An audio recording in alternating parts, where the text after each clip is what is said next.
WN things up around here, especially in the aftermath of having my purple rope lights never hung in the aftermath of Festivus. We're mixing some baseball in spring training, getting ready for baseball season as well as the Hall of Fame vote. Obviously, we're going to be at Super Bowl 53 in Atlanta in a couple of weeks, getting you ready for all of that and the Combine and Eric DeCosta and the offseason and all that good stuff, as well as the Terps, maybe even slide some hockey in here. But you know of my love of music, and every once in a while, things come to my desk, and I just say, you know what, I want to put this guy on, and I want to talk about this thing.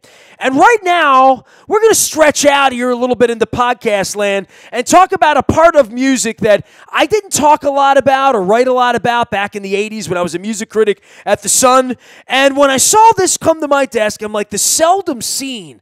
I'm like, man, they're still together. They've been together forever, since like the 70s. And I got Dudley Connell here. They're going to be playing down at the 8x10, which is a couple blocks from my home in Baltimore. Get back into the city, support the band, support the music, support the restaurants. And I got Dudley Connell here from the Seldom scene. They're going to be here on the 24th. I want to encourage everybody to come and see some bluegrass music. My dear friend Mike Rosigliano invited me out recently to a night in Hamden where bluegrass music was being played. My pal Bill Irvin had bluegrass music being played at the Avenue.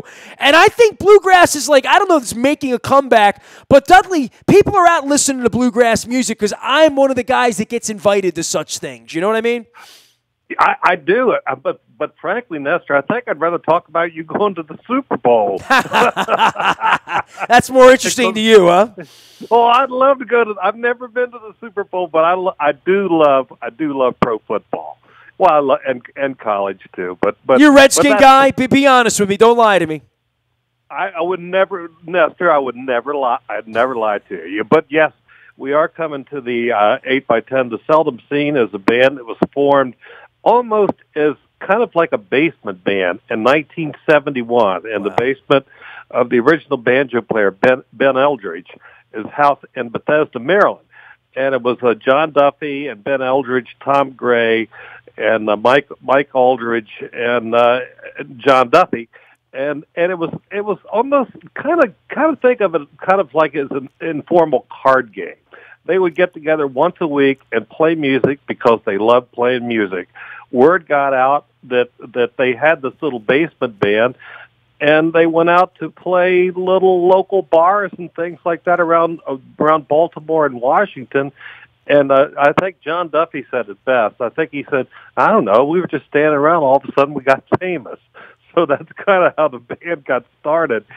And I've been in the band now for, I can't believe this, for 23 years as of December 31st. And so I've never done anything for that long, frankly. Well, you know, you mentioned something about jamming and jam bands and, you know, in that era, I guess garage bands is what we would call the Who or the Kinks or, you know, any of those. Everybody wanted to be the Beatles or wanted to be Led Zeppelin, you know, in the next era or whatever. But bluegrass, everywhere I've ever been exposed to bluegrass, it has been more of like a pickup bar or more like a jam band or more like comedians would, you know, come together and tell jokes to each other. Bluegrass is one of those sit down and join in, and I guess that, look, I need to do like a 2-hour documentary on Appalachia and getting the whole background on this. I'm sure most of you who pick for a living and do this and have done this most of your lives, there's a whole history and a heritage that is part of why you would ever want to pick up a banjo, right? Well, you know, you make a good point. The word, if I had to pick a word for it, I would say that bluegrass music is accessible. In other words, if you could play 3 chords on a guitar, you could sit in on a jam session. I mean, you're not gonna go out on the road. You're not gonna play professionally, but you could enjoy the music and the camaraderie of fellow musicians and people that are interested in this kind of thing. But, you know, Baltimore is, you know, let me go back just a little bit because you were talking about the Appalachian influence. And, you know, Washington, D.C., Baltimore, Maryland, Detroit, Dayton, Ohio, a lot of these places became hotbeds for the development of bluegrass music because of migrating Appalachian folks. I mean, they were just like the people of today.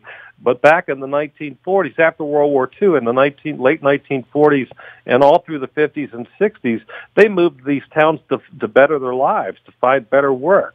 You know, coal mining's a hard gig. Working in a textile mill is a hard gig. It doesn't pay very much. So they came to the city to try to better their lives. In fact, most of them doing factory work, which, you know, is not, it wasn't well paying, but at least it added some stability to their lives.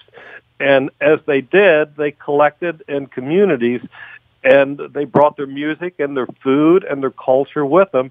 And Baltimore and Washington both had big barroom bluegrass scenes, and some of the very best in bluegrass have come out of those clubs. When I worked at The Sun, a couple of my sports editors, Mike Marlowe and Larry Harris, they were really into bluegrass music. They loved the Beatles and, you know, and all that stuff. But I remember this is, you know, I'm 18, 19. I'm hanging out at Hammerjacks. I'm not going to lie to you, Dudley. You know, I'm with Poison and Guns N' Roses and, you know, the Smithereens and those bands and whatnot. Your name and the name of your band would always pop up in the Friday Washington Post section or in the Sun section where you were playing all of these places. I would think for a band like yours that has been in this marketplace for this long, much like bands like the Kicks that have been around for 40 years or whatever, the sheer volume of the names of places and the kinds of churches, rooms, halls, convention halls, bar rooms, beaches, function rooms that were bands like yours being around this long, it would probably paint the heritage of music itself from Ocean City to, you know, wherever the mountains are. As far as our region goes, from Annapolis and Washington, D.C. and everywhere there's ever been to play, your band has played probably. You know what? We have been very, very fortunate, and with relatively now all the last original member of the Seldom scene was our banjo player Ben Eldridge, who just turned 80, and wow. And he would still be out on the road. He developed some mobility issues, so travel was tough for him. He's doing fine. He's sharp as a tack, funny as he ever was. But, you know, after a while, it's I don't know how the Rolling Stones do it. Do you? Do you have any idea? Well, I'm going to go find out when they're touring this year. So I'm going to go find out in the spring and see. I need to be inspired. I mean, Springsteen's 68, 69 years old a couple years ago. I'm carrying him body surfing through the pit every night, right? With Nils Lofgren, who I know you probably know very well as well. Nils is another local guy that's a part of witnessing that and being a part of that. I mean, the local scene here, we've had so many legendary cats be a part of music here during our lifetime, right? You're absolutely right, and I tell you what, you guys have got one of the premier bluegrass festivals going in Baltimore City with the Charm City Bluegrass Festival. Those guys have done their homework, and they bring in a wide variety of talent. Now you're familiar with the term jam band, right? Sure. Like, okay, well, it's there. That has brought. You know, people ask me about this from time to time, and ask me what I think of it, and I think it's great. And the reason I think it's so great is that it's not just the music, but it brings in a young, youthful, energetic crowd that might also like Del McCurry, or they might also like the Seldom scene, or the Lonesome River Band, or somebody like that. And you know, bluegrass has been funny. It's sort of had its ebbs and flows. And I'll give you an example. You know, one of the first real shots to bluegrass reaching urban and wider audiences outside of the mountains of Kentucky, North Carolina, and Southwest Virginia was the Bonnie and Clyde movie, which featured Lester Flatt and Earl Scruggs, Foggy Mountain Banjo, and the chase scenes. And then we got another boost when the movie Deliverance was released and had dueling banjos. And you know what? It probably influenced a whole bunch of kids to go learn to play the 5-string banjo. Come on, Roy Clark. Roy Clark was everything. I mean, for somebody my era, I mean, that sound made the music very accessible, right? And the fact that his television commercials teach you how to play the guitar, you could learn how to play the banjo, I guess, or the ukulele, or whatever instrument you wanted to. That you didn't have to want to be Jimmy Page to want to learn to play the guitar, right? That's a very good way to put it. Or Eddie Van Halen, for that matter, right? Or whomever your Eric Clapton, whoever your guy was, right? Or in my world, Doc Watson, or somebody like that. You could go out and play and have fun, even if you weren't that good. You could still go sing it. You could go sing a song, and it's got three. Was James King once said, 3 chords in the truth. If you got 3 chords in the truth, you could do a bluegrass song. The Seldom Scene is going to be playing on the 24th down at the 8x10. Dudley Connell is joining us here from the Seldom Scene. Been in the band almost a quarter of a century. They've been doing this since the early 70s, doing bluegrass music. I wanted to stretch out, have a fun conversation. It came to my desk, and I said, you know what? I want to talk some music. And here's a fun story for you. So my dear friends live in Springfield, Missouri, as they like to call it, or Missouri, as a lot of the rest of us call it, in the Show Me State. And they owned a theater in Branson, Missouri. And we had a chance to go to Branson, Missouri that day. And this is probably... Oh, boy, this was after my wife beat cancer about 5 years ago. So, and they have cattle and whatnot, and, it was a very wild little adventure for a guy from Dundalk, Maryland, and a tenderfoot from the city as I am, and I'd be more of a little bit rock and roll than the country. You know what I'm saying, Dudley? So they invite me to the theater, and I have no idea what the act is, and I didn't go on my phone to Google it or whatnot. We showed up at the theater, and they said it's a musical act, and I'm like, you know what? I love music. It's fine. I'm like, what kind of music? They said bluegrass. I'm like, great. I sit down. So we're up in the balcony, and on comes this act that I did not Google, that I did not know, and I'm going to tell you, I'm going to say it, and you're going to say, oh, my God. It was Dudley and Vincent were the performers. They're great. Perfect. So my first balcony Branson, Missouri show was a taping of some... It's a funny television show that's on CMT, and it was a live taping of this... it's like they sit in a diner. Maybe you know what I'm talking about? I do. It's not Mel's Diner. That was the 80s television. But either way, Dudley and Vincent was the musical artist, and I got to watch them do their thing for a couple of hours, and I got to meet them afterward. And I must tell you that I'm not the biggest bluegrass guy, but I fell in love with Dudley and Vincent. There was comedy, there was fun, there was obvious, beautiful music and incredible showmanship. But Dudley and Vincent was my gateway drug, Dudley. It's probably why you're on the air with me right now. Yeah. No, well, I'll tell you what. You picked a good one. You picked a real good one. Those guys are friends of ours, and we've worked a lot of festivals.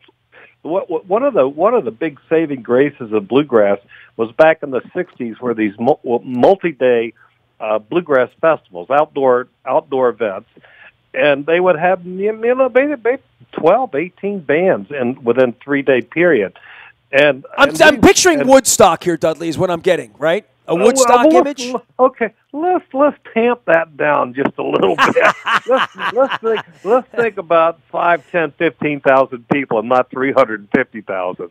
But the same kind of thing, where it'd be one band follow another band, and so we all become sort of like kind of musical brothers in a way. Because you don't see these guys every day, but when you do see them, you share travel stories and good luck stories and bad luck stories and missed hotels and missed airplanes. And we all basically live in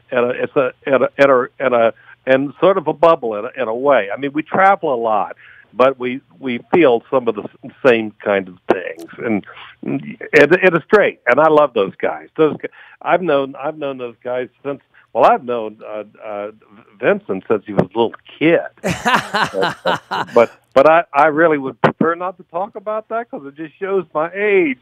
Oh, I got Wikipedia. I know how old you are, man. Dudley Connell joining us here from the Seldom scene. They're playing down at the 8x10 Maryland band, doing the bluegrass thing, keeping the heritage alive, as bluegrass certainly has made I don't want to say a comeback, but it is in popular vernacular all across my my Facebook page, so I figured I'd do a little bluegrass. So for you, all these years, how many gigs you guys play in a year now with Seldom scene? I'm guessing somewhere between 60 and 70, which is more than we've ever done, because the band started out as basically, like I mentioned, in Ben's basement, and there was a surgeon, there was a mathematician, there was a cardiologist, there were all these different people doing things. I think Mike Aldridge was a illustrator for a Washington paper, so they couldn't go out and tour. And we have never really done that. So we're more of the weekend warriors. We all have families. We all have different responsibilities. But when we go out to play, we're totally into the music and totally glad to see each other. Then when we come home during the week, we kind of reprioritize our lives and live just like you, just like everybody else. It's kind of nice that way. I think it helps keep our feet on the ground, and it also helps us to stay friends because we don't have each other's feet in each other's face traveling down the road in the bus. And I think that's one of the reasons the band has been together for over 40 years, to be honest with you. I always reference the movie Almost Famous, and it's just go see that and see what happened to the band. It's like behind the music. Right. I read somewhere recently where the Allman Brothers, when they go out on tour, and they'd say, well, there's some interview, a journalist said, well, when do you know the tour's over? Said when everybody's in the hospital, that's when the tour is over. And I don't quite want to go to that stage, Well, man, happy picking to you. We'll see you down at the 8x10 on the 24th. I really appreciate you taking a little bit of time. Dudley Connell here from the Seldom scene, one of the long-standing bluegrass bands and a local band and with local roots here right in Maryland and playing here in Baltimore on the 24th down at the 8x10, which is a lovely venue and very close to stumbling distance even in the snow from my home. So travel safely, Dudley. Appreciate the time. And next time we get together, I'll make fun of the Redskins, okay? Oh please don't. Thanks, Nestor. As long as Joe Flacco's not there, that's my worst nightmare. See you later, man. Safe travels. You got it. Dudley Connell joining us here from the Seldom scene bluegrass band. Still playing 60 to 70 dates a year. All these years later, almost 50 years later. Nasty at WNST.net is the way to find me. I'm mixing in some music and some sports and some Terps and some baseball, as well as our football offseason. We'll be at Super Bowl 53 in Atlanta in a couple of weeks. Luke and I will be on the scene down there. And I don't know what else there is to say other than it's going to be a long off-season here for football and certainly a long regular season for baseball. We're out in the BuyAToyota.com audio vault 24 hours a day from anywhere in the world on your mobile device. You can listen to what you want, where you want, how you want. Kids call it podcasting these days. We call it the BuyAToyota.com audio vault. The morning newspaper ships digitally to your email inbox at 7 a.m. each and every morning. It's all brought to you by Planet Fitness at PlanetFitness.com. They were doing the dollar down, $10 a month. It's usually $5 down, $10 a month. You can learn more about all that they do at Planet Fitness at PlanetFitness.com. Go get in the best shape of your life. You deserve it. It's 2019. Get yourself in awesome shape. There's a Planet Fitness right around the corner. Can't think of any more affordable way to do that. Also, the Maryland Jockey Club and our friends at Laurel, they're racing there this weekend. The entries in the front of WNST.net as well is in the aforementioned morning newspaper. Any breaking news comes first on the WNST Tech Service. That's all brought to you by Coons Ford of Security Boulevard. Dennis Colatzos will be here on Thursday from 3 until 5, driving you home. It is the SSV on WNST. They also sponsor our tech service for any breaking news. Maybe Mike Messina gets in the Hall of Fame. Things are happening around here. We're going to keep you abreast of all of that as we head to Atlanta in a few weeks. I am Nestor. We are WNST.net, AM 1570, and WNST, Towson, Baltimore. And we never stop talking Baltimore sports and a little bit of music.